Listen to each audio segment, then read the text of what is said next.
Peyton Walsh is over at the United Nations right now. Nick, I understand the Secretary-General Ban Ki-moon has just spoken out on Syria's use of chemical weapons. Absolutely. I believe he was talking on a women's rights forum at the sidelines of the General Assembly here, but said some quite remarkable stuff. Let me paraphrase it for you. This is what we believe, actually, the words he said.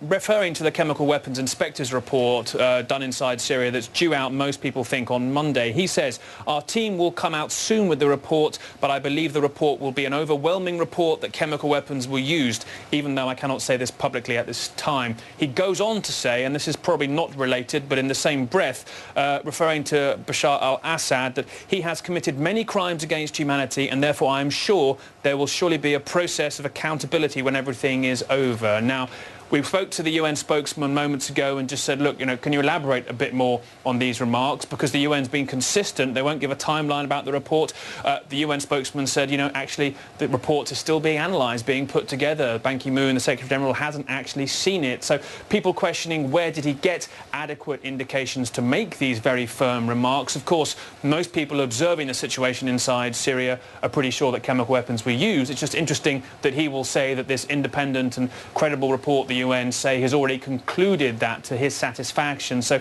many will be examining these comments.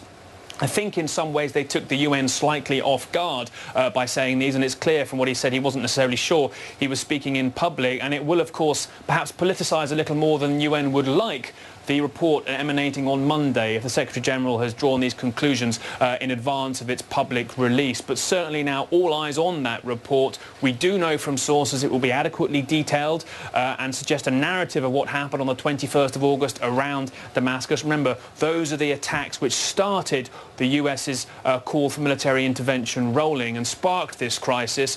People are now looking to see precisely what level of detail the Monday report can reveal and whether that, in its nature, will suggest perhaps who was responsible, though it isn't the UN's job to assign blame. Wolf? Nick Peyton Walsh, thanks very much. Certainly if the Secretary-General of the United Nations says that Bashar al-Assad has committed crimes against humanity, to me that sounds like potentially going to the international